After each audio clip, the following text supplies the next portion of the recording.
Bonjour à tous, c'est Victoire, j'espère que vous allez bien. On se retrouve en cette belle journée pour parler d'un sujet très important à mes yeux, qui est les intolérances alimentaires. Donc, vous devez le remarquer, de plus en plus d'hommes et de femmes possèdent des intolérances alimentaires.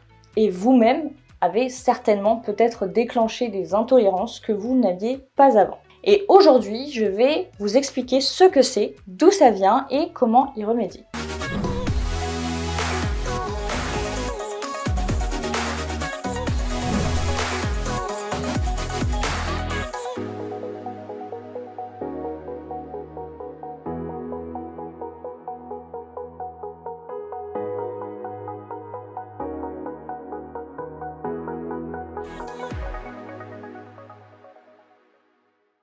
Alors, dans un premier temps, il ne faut pas confondre intolérance et allergie. Donc, l'intolérance alimentaire, c'est l'incapacité à digérer correctement un aliment dont certains fragments trop volumineux encrassent en fait l'organisme et provoquent des réactions immunitaires. Et l'allergie, c'est une réaction qui est immédiate ou retardée lorsque le sujet qui en souffre est en contact avec l'aliment allergène.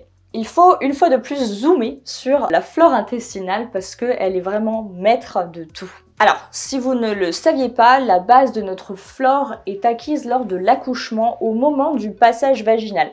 On prend en réalité une partie de la flore de notre mère et d'ailleurs la flore intestinale du bébé né par césarienne est moins riche en bactéries que celle du bébé né par voie basse. Et la composition de son microbiote est modifiée et en réalité, à terme, cela influe sur son système immunitaire qui devient moins protecteur contre certaines maladies digestives ou respiratoires. Alors rassurez-vous, certains hôpitaux procèdent à des échantillonnages de flore vaginale pour identifier justement les bactéries qui le composent et il sera ensuite utilisé pour mettre le bébé en contact avec les micro-organismes qu'il aurait rencontrés s'il était passé par le canal vaginal. Essayez de vous renseigner auprès des hôpitaux pour savoir si cela se pratique près de chez vous parce que je trouve que c'est quelque chose de très intéressant. Maintenant, rassurez-vous, si jamais vous ne trouvez pas, il est toujours possible de soutenir la flore de votre bébé par la suite, mais ça mériterait vraiment une vidéo dédiée. D'ailleurs, si ça vous intéresse, faites-le moi savoir en commentaire. Mais en tout cas, par la suite, le maintien de l'équilibre de notre flore intestinale n'appartient qu'à nous et dépendra vraiment de la qualité et de la diversité de notre alimentation. Les allergies de l'adulte se contractent souvent soit par de mauvaises habitudes alimentaires, genre par exemple excès de café, de thé, soda, chocolat riche en alcaloïdes, Coca-Cola, par les additifs alimentaires, colorants, conservateurs, par des produits chimiques agricoles ou encore l'eau polluée, le chlore. Vous avez aussi la prise d'analgésiques, d'antibiotiques ou d'aspirine qui endommagent en fait la muqueuse intestinale et qui la rendent perméable en fait aux allergènes. Vous avez aussi la sédentarité, le stress, la pollution extérieure ou intérieure, donc faites attention à vos produits ménagers parce que c'est quelque chose de très important de ne pas en fait nettoyer son chez-soi avec des produits trop toxiques en fait et trop chimiques. Vous avez aussi le tabagisme ou encore la pilule, la cortisone, les antibiotiques et une alimentation riche en sucre, farine raffinée, laitage qui induisent en fait une surpopulation de candidats albicans. D'ailleurs, si vous ne savez pas ce que c'est les candidats albicans, je vous invite à regarder une précédente vidéo que j'ai faite à ce sujet-là qui est très bien, donc je vous remets la petite fiche juste en haut. Et ces différentes choses que je vous ai citées plus haut rompent en fait littéralement l'équilibre de la flore et peuvent aussi induire des difficultés à aller au sel et donc entraîner une putréfaction et à la longue une hyperperméabilité intestinale. Au final, c'est un petit peu comme l'œuf et la poule en fait, tout se rejoint, on ne sait pas forcément d'où ça part, mais voilà, ça peut arriver d'un peu n'importe où. Et la muqueuse intestinale qui est notre principale frontière entre le monde extérieur et notre milieu intérieur, elle est constituée d'une seule couche de cellules en épaisseur et elle contient de 70 à 80% des cellules immunocompétentes de notre organisme. Elle fonctionne un petit peu comme un filtre en fait, un filtre sélectif et en cas de perméabilité, elle fonctionne littéralement comme une passoire. Et c'est là que des fragments alimentaires non digérés, des résidus bactériens, des spores de champignons par exemple et autres, peuvent franchir cette frontière via le sang, la lymphe, de substances, dont par exemple des protéines alimentaires en quantité trop élevée. Et tout ça par exemple pénètre alors notre milieu intérieur et agresse notre organisme. Le système immunitaire, omniprésent aux frontières, réagit alors brutalement et provoque des réactions allergènes ou des intolérances. Il faut comprendre que les allergies et intolérances ne sont en réalité pas les problèmes, mais plutôt des symptômes d'un mal-être plus profond. Je le dis toujours, le corps il est incroyable, il est fantastique et il vous fait vraiment comprendre que ça va pas. C'est vraiment une machine fantastique qu'on possède qui nous indique quand ça ne va pas.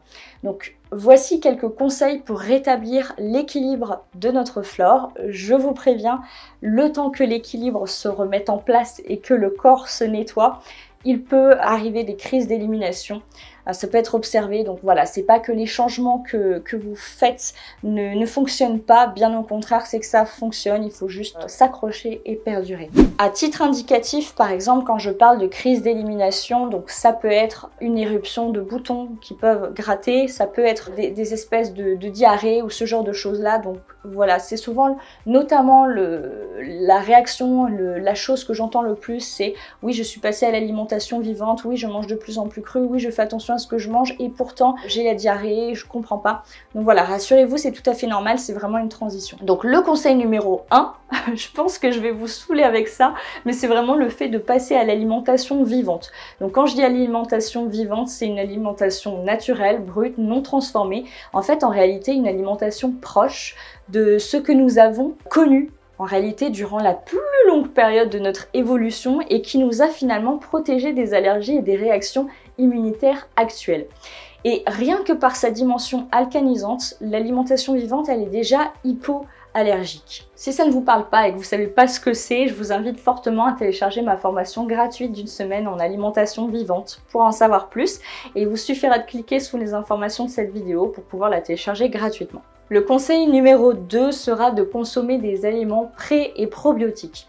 Donc la consommation de probiotiques sous la forme d'aliments ou bien en complémentation permet de rééquilibrer notre flore intestinale. Alors attention cependant, comme je vous l'ai déjà dit dans une précédente vidéo, si votre intestin est perméable, les souches des pro- ou prébiotiques ne se fixeront pas.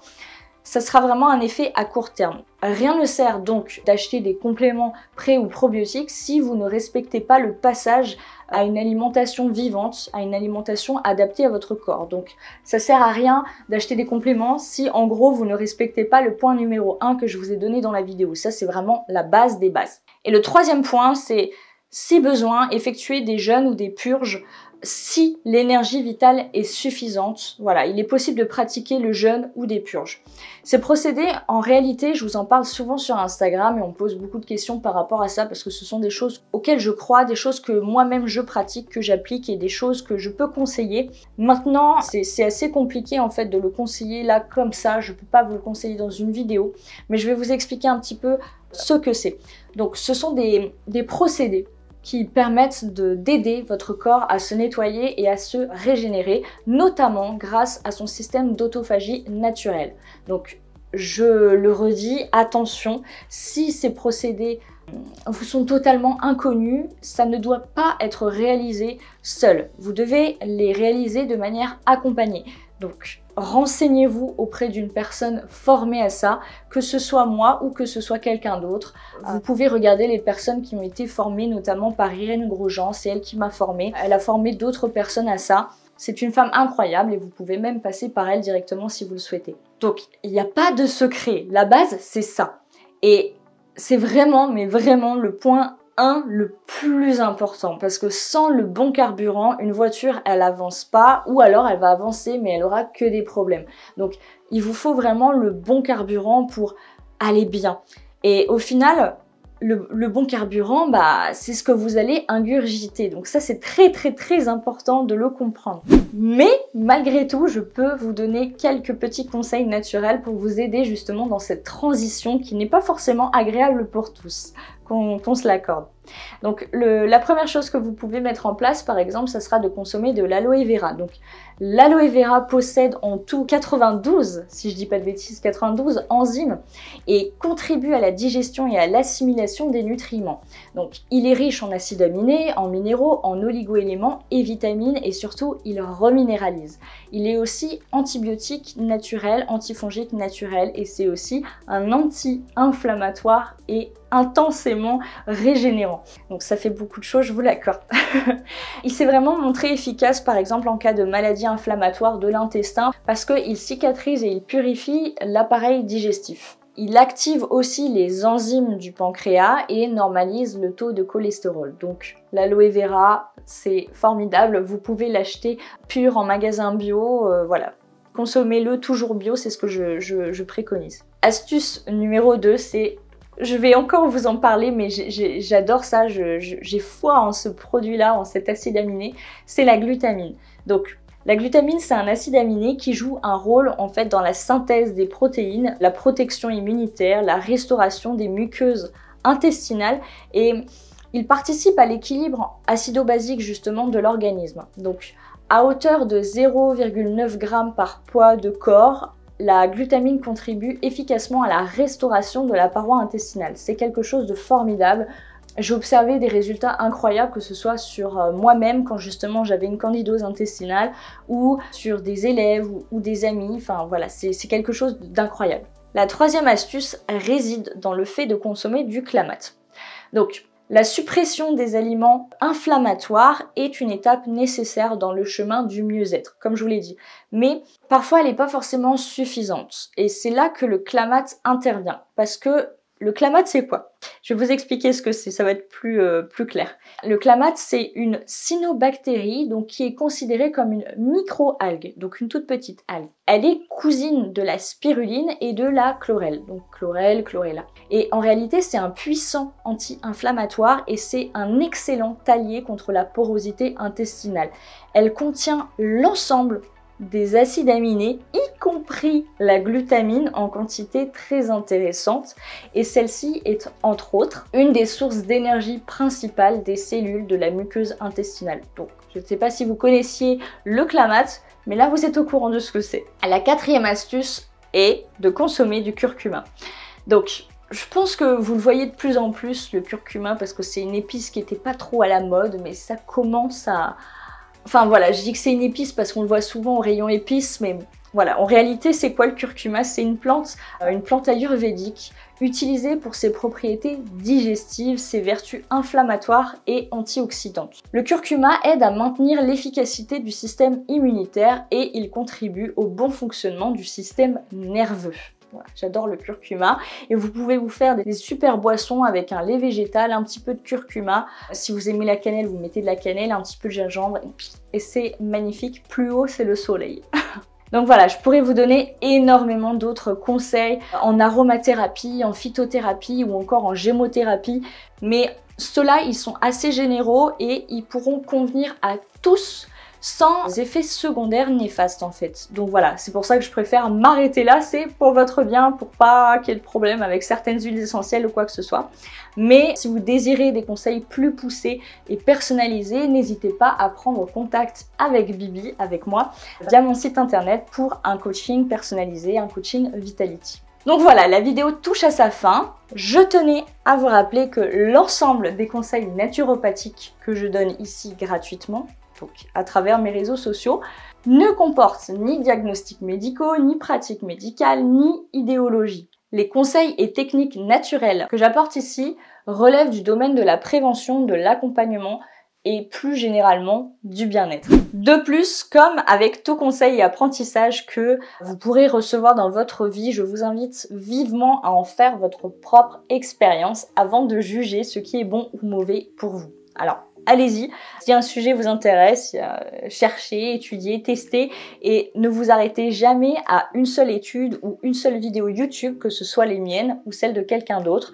Il faut vraiment faire votre propre investigation et ainsi vous deviendrez le capitaine de votre santé et de vos propres croyances et connaissances. J'espère que cette vidéo vous a plu, donc si c'est le cas, je vous invite à la partager à un ami proche qui pourrait en avoir besoin.